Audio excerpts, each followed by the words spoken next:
আসসালামু আলাইকুম রহমতুল্লাহ বারাকাতু। আজকে 3 দিন টানা, 3 দিন না, 4 দিন আর হলো 3 রাত টানা তুষারপাত। এবং এর ফলে অবস্থা এমন হয়েছে যে ক্রোয়েশিয়ার জাগরেবের রাস্তাঘাট সব একদম জ্যাম হয়ে গেছে তুষারে, এবং খুব ভারী ভারী ভারী তুষারপাত হয়েছে। তো রাস্তার মধ্যে দেখা গেছে যে ওদের সিটি কর্পোরেশনের লোকজন প্রতিদিন কাজ করতেছে তুষার অপসারণের জন্য। এখন বন্ধ আছে একটু।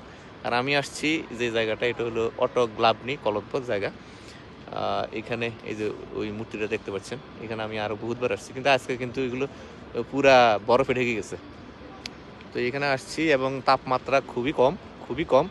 আর যে পায়ের জুতা, এগুলো আসলে যে জিরো তাপমাত্রা এগুলো কভার করে না।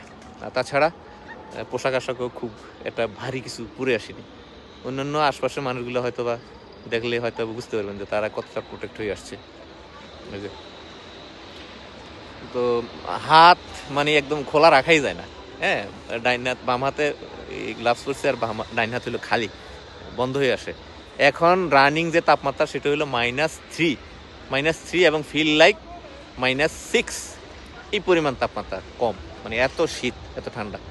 আর তার পরবর্তীতে হলো যে আপনার হালকা মৃদু অল্প অল্প অল্প অল্প বাতাস আছে, এবং এখনো একটু একটু গুঁড়া গুঁড়া খুব হালকা পরিমাণে তুষার পড়তেছে। তবে সকাল থেকে মোটামুটি কম। আর রাত্রে হয়তো আবার শুরু হবে আর কি। তো যদি আজকে রাত্রেও শুরু হয়ে যায় তাহলে বোঝা যাবে যে টানা হয়তো 4 রাত, আমরা এটা বলতে পারবো যে টানা 4 রাত এইভাবে তুষারপাত হচ্ছে আর কি। তো যাই হোক, এটা আমার জন্য একটা অনেক বড় এক্সপিরিয়েন্স। আমি কখনোই এরকম অবস্থা দেখিনি, এই প্রথম দেখলাম। দেখে আমি খুব মানে এক্সাইটেড যে এমন একটা পরিবেশ আমার সামনে মানে দেখতে পাচ্ছি আর কি।